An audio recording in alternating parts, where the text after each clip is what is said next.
Imagine करो एक ऐसे मल्टीवर्स को जहां हर यूनिवर्स की किस्मत एक पतली सी रस्सी पर लटक रही हो। एक गलत कदम और सब कुछ टूटकर बिखर जाएगा। ये वो दुनिया है जहां हीरोज और विलन्स की सीमाएं धुंधली हो जाती हैं, जहां एक साइंटिस्ट जादूगर अपनी महत्वाकांक्षा से पूरी रियलिटी को नए सिरे से गढ़ने की कोशिश करता है। ये सिर्फ एक थियरी नहीं है, बल्कि एक ऐसी एपिक सागा है जो मार्वल सिनेमैटिक यूनिवर्स को हमेशा के लिए बदल सकती है। हम इनकर्जन की तबाही से शुरू करेंगे, मल्टीवर्स के कोलैप्स तक पहुंचेंगे और उन गुप्त टीमों की बात करेंगे जो डॉक्टर डूम के साम्राज्य को चुनौती दे सकते हैं। एमसीयू में इनकर्जन का सीजन चल रहा है जहां यूनिवर्स एक दूसरे से टकरा रहे हैं और तबाह भी हो रहे हैं। कॉमिक्स में ये इनकर्जन मल्टीवर्स की मौत का कारण बनते हैं और अब एमसीयू में भी यही होने वाला है, लेकिन एक ट्विस्ट के साथ। र्यूमर्स की माने तो डॉक्टर डूम, जिसे रॉबर्ट डाउनी जूनियर प्ले कर रहे हैं, वो विलेन है जो इन इनकर्जन को एक मौके के तौर पर देखता है। वो सिर्फ एक डिक्टेटर नहीं है, बल्कि एक विजनरी है जो इनकर्जन के जिम्मेदार लोगों का शिकार कर रहा है। आखिर ये लोग हैं कौन? थियरी कहती है डॉक्टर स्ट्रेंज, जो मल्टीवर्स ऑफ मैडनेस में गलतियां कर चुका है। स्टीव रोजर्स, जो एंड गेम में टाइम ट्रेवल करके एक ब्रांच क्रिएट कर चुका है। स्कारलेट विच, स्पाइडरमैन और यहाँ तक कि डेडपूल और बुल्वरीन जैसे क्रॉसओवर कैरेक्टर। डूम इन्हें टारगेट करता है क्योंकि उसके मुताबिक ये इनकर्जन मल्टीवर्स की मौत का कारण है और वो इसे रोकने का ढोंग करके अपनी पावर ग्रैब करता है। ये वो पल है जहाँ वो इनकर्जन को मैनिपुलेट करके मल्टीवर्स को कोलैप्स की ओर ढकेलता है और एवेंजर्स डूम्सडे का टाइटल यहाँ से जस्टिफाई होता है, क्योंकि ये सच में डूम्सडे है, अनगिनत यूनिवर्स की मौत का दिन। तो अब सवाल ये उठता है कि आखिर कोलैप्स के बाद क्या होगा? मल्टीवर्स के टूटने से बैटल वर्ल्ड बनता है, एक पैचवर्क प्लैनेट जहाँ अलग अलग यूनिवर्स के पीसेज जोड़कर एक नई रियलिटी क्रिएट की जाती है। डूम यहाँ पर गॉड एम्परर डूम बन जाता है, बियॉन्डर की पावर चुराकर।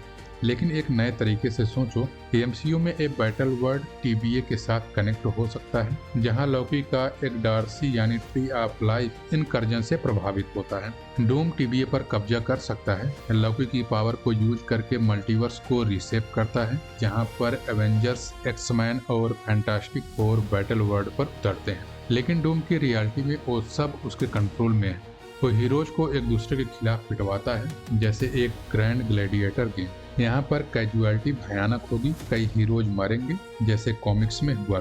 लेकिन एमसीयू में ये इमोशनल हिंट होंगे, शायद कैप्टन अमेरिका या थार का वेरिएंट। ये वो पॉइंट है जहाँ मल्टीवर्स की बर्बादी पूरी होती है और सीक्रेट वार की स्टेज सेट होती है। अब वो सीक्रेट टीम्स जो सरवाइव करती हैं, राफ्ट एंड कैबल। कॉमिक्स में राफ्ट हीरोज का लाइफ बोट था, रीड रिचर्ड द्वारा बनाया गया, जहां star Lord, black panther, captain Marvel जैसे कैरेक्टर बचते हैं। कबाल विलन्स की टीम थी, जहां मेकर यानी इबिल रीड द्वारा लीड होती थी, जिसमें थाइनोस, नामोस, प्रोमिक्सा, मिडनाइट। एमसीयू में इसे नए तरीके से इमेजिन करो। राफ्ट टीम एक हिडन स्क्वाड हो सकती है जो डूम्सडे के अंत में असेंबल होती है। इसमें डेडपूल, वाइल्ड कार्ड जो डेडपूल और बुल्वरीन में यूनिवर्स बचा चुका है, Cyclops, X-Men leader Tobey Morgan या एंड्रयू गारफील्ड का स्पाइडरमैन, र्यूमर्स कहते हैं वो सेट पर स्पॉटेड है। Wolverine, Reed Richard, Beast, mighty Thor, Captain Marvel और व्हाइट विजन।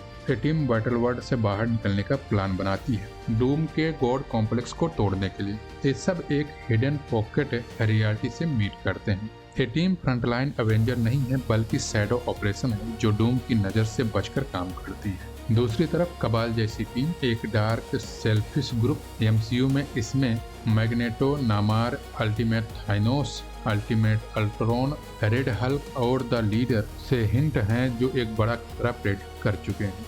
द लीडर्स उनका शिप बनाता है और ये टीम डूम को चैलेंज करती है, लेकिन अपने एजेंट से। थाइनोस डूम से फाइट करता है, लेकिन डूम उसे मारकर अपना डोमिनेंस दिखाता है, जैसे कॉमिक्स में होता है। ये टीम डिस्ट्रैक्शन का काम करती है, जबकि राफ्ट टीम असली प्लान एग्जीक्यूट करती है। यहाँ पे ट्विस्ट है कि इन सब कामों में शायद कबाल से कोई हीरोज का साथ देता है, यानी हीरोज और विलन्स का अलायंसमेंट क्रिएट होता है। अब ये सवाल उठता है, क्या राफ्ट जैसी टीम डूम्सडे में असेंबल होती दिखेंगी? र्यूमर्स तो यही कहते हैं कि डूम्सडे इनकर्जन और कोलैप्स पर फोकस करेगी और इसका अंत बैटल वर्ल्ड की क्रिएशन से होगा। तो टीम का परफॉर्मेंस डूम्सडे के क्लिफ हैंगर से हो सकता है। सीक्रेट वार के लिए सेटअप, लौकी का हाथ, बिल्कुल। वो युगडार्सिल का गार्जियन है तो शायद वो रॉक टीम को असेंबल करने में मदद करे। इनकर्जन को बैलेंस करने के लिए मिसिंग मेंबर्स मेरे हिसाब से डॉक्टर स्ट्रेंज या हल्क ऐड हो सकते हैं, क्योंकि टीम को बैलेंस चाहिए। ये सारी थियरी हमें एक ऐसे एमसीयू की झलक देती है जहां मौत, सर्वाइवल और रिडेम्पशन की कहानी इंटरकनेक्ट हो जाती है। अब क्या ये सच होंगी ये तो समय बताएगा, लेकिन अगर ऐसा हुआ तो ये एमसीयू का सबसे बड़ा टर्निंग पॉइंट होगा। तो तुम्हें क्या लगता है कि कौन सा कैरेक्टर सर्वाइव करेगा, और क्या डूम को हराने का असली तरीका कोई अनएक्सपेक्टेड अलायंस होगा? ये आप हमें कमेंट सेक्शन में कमेंट करके बता सकते हैं। तो आज की वीडियो में बस इतना ही। मिलते हैं किसी और वीडियो में किसी नई अपडेट, न्यूज और गॉसिप के साथ।